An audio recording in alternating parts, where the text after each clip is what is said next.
Mr. Draghi, welcome in our midst, brave also, because you may be a hero in Italy, you may be a hero in the southern debt countries, and in the world of investors like Goldman Sachs and the banks.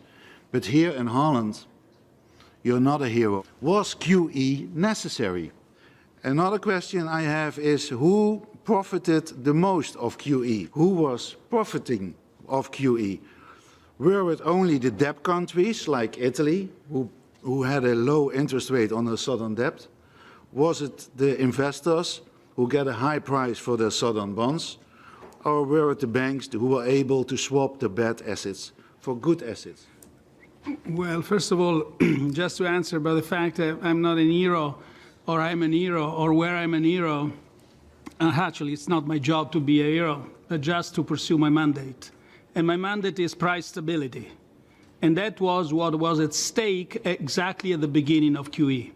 And that's the reason why we had QE, to comply with our mandate, as we are bound by the law. And you still believe that this is fully within the framework which you have, and that you still are not doing any monetary financing, even though you've bought 2,500 billion euro of government debt by the end of the year?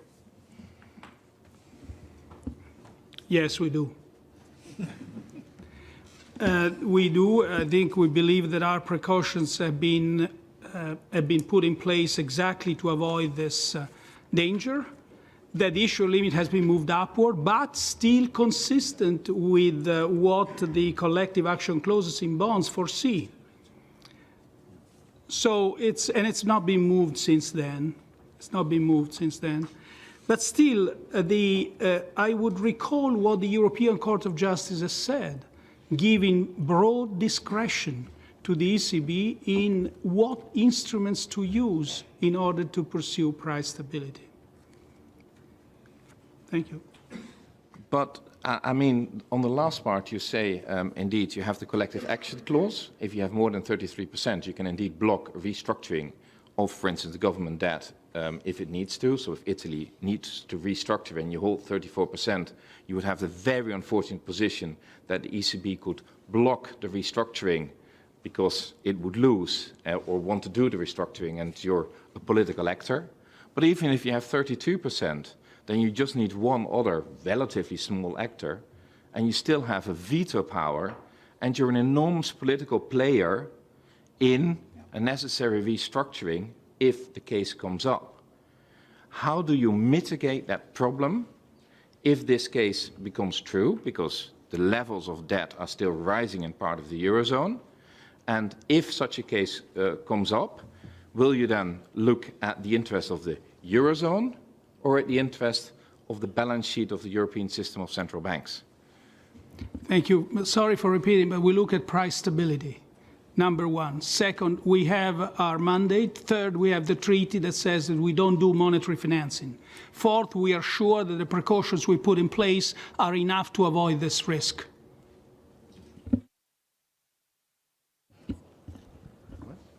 It doesn't seem like you want to answer my colleague Omtzigt. No, I've answered. Absolutely, yes. But he was concerning the risk, whether you hit the percentage which he was talking about. You want me to say what we would do in case certain unrealistic hypotheses were to take place? I'm not going to say that. We don't want to speculate on things that have no probability of happening. Sorry? Period. Yes, sorry, yes. You say there is no probability that at any point in the future, any of the national debts of the Eurozone countries has to be restructured? That's a zero probability event? No. We said no. I don't know about that. I don't want to speculate on that. We have decided the 33% limit. It's enough for the collective action clauses, and that's period. We are not going to speculate on the fact that if there is one that has 1%, we could do this and that. That's, frankly, speculation in which I don't think it would be right for us to spend time. But is it also speculation that one of the countries of the Eurozone at some point will need restructuring? and that a large amount of debt stays within the European system of central banks, for which the European taxpayers will foot the bill at the very end. So far, the taxpayer hasn't foot any bill. So this also, we may discuss this about the dangers of something that might happen. So far, what I see as a reality is that our monetary policy has supported the recovery in the Eurozone, has created 4.5 million jobs, which were not available before. That's what I see so far. That's the reality. The rest is speculation. Now, you're asking me where I publish. No, I'll come to this if you want. You're asking me about publish my agenda. I do publish my agenda. Why are you asking that? You're asking whether we publish the account of our meetings. We do publish them. Why are you asking them? Worldly? What does it mean, worldly? Oh, no, it was decided to do the accounts, not the minutes, like other central banks do, by the way. And then what else, Diane, did you ask me about? The SSM. On the SSM is already very transparent. If things can be improved, we'll certainly do it. But I think you should ask, thanks to the separation principle, I think you should ask this to Madame Nouy. I was wondering, because you were a little irritated about... No. About what? About the amount of money, the risk you take by putting 2,500 billion at the end of the year, purchasing bonds, and that's 25% of the total debt of the Euro country. The problem is, how many countries are all now on the limit of 33%? I read the Portuguese is almost 33%, the Irish is always 33%, at the end of the year the Netherlands, Finland. So you are getting to the limit of what you can purchase, and when you touch that Question limit... clear, how many countries? Yeah, and when you touch that limit, how is the balance then, when you cannot buy anything from Holland, but you can buy a lot from Italy still?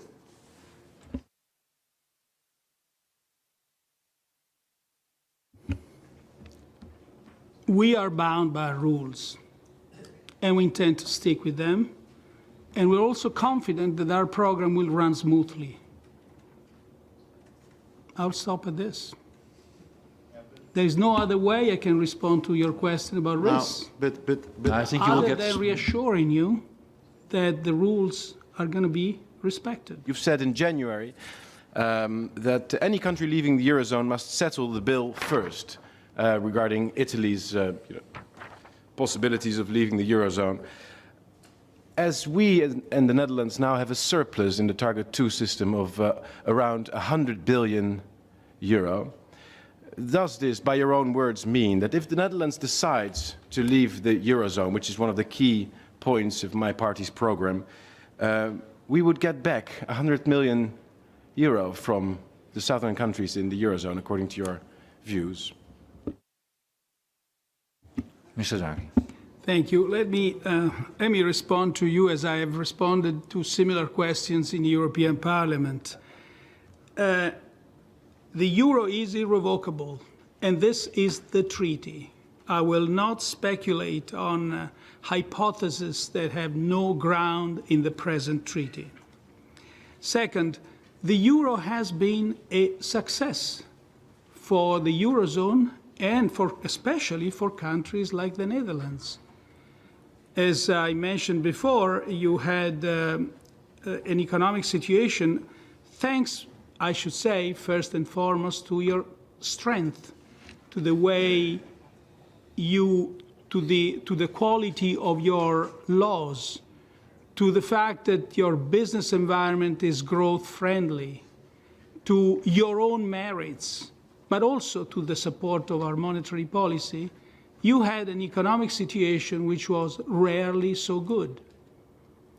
But also there is a deeper reason, and there is a deeper reason why the euro has benefited all countries, but especially countries that are strong, export-oriented, with high productivity, and a business-favorable legal environment.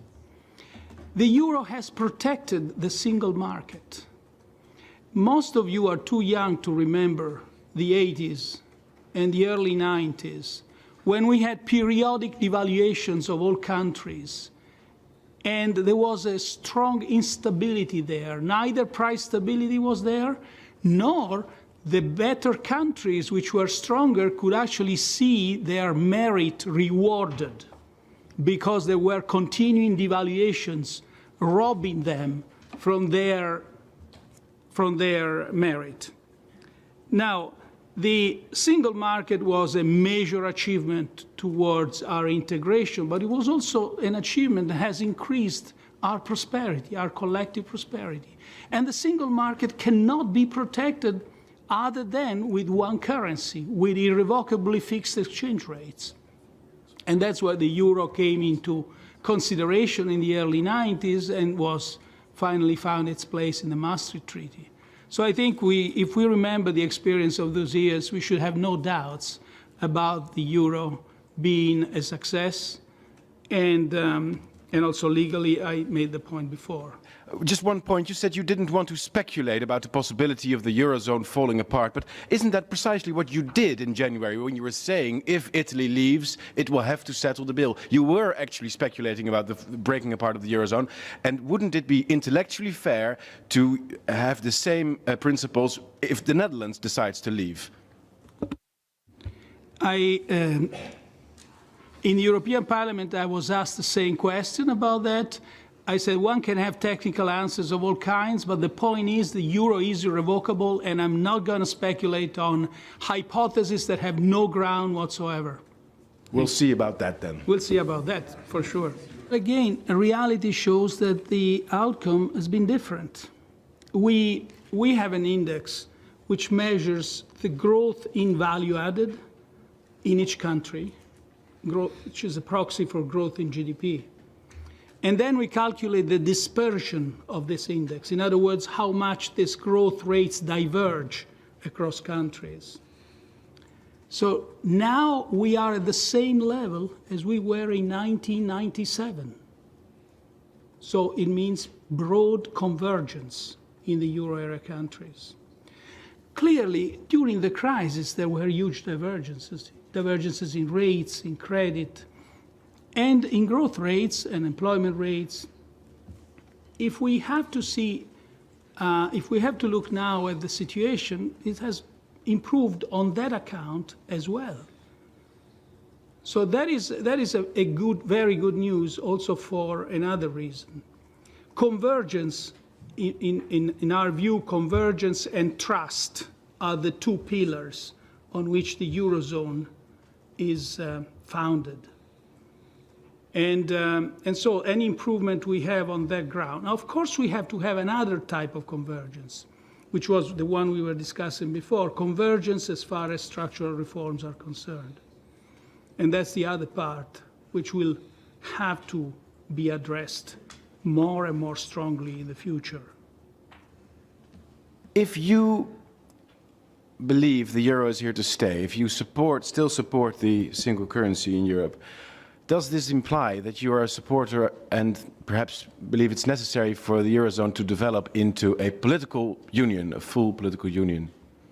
I've been invited to give a speech at the Jean Monnet Foundation. On that occasion, I had the opportunity to read some of his writings. In his view, there was no doubt that the sequence is single market, single currency, political union. And that's still the case. But is it tomorrow? No. When is it? We don't know. Why?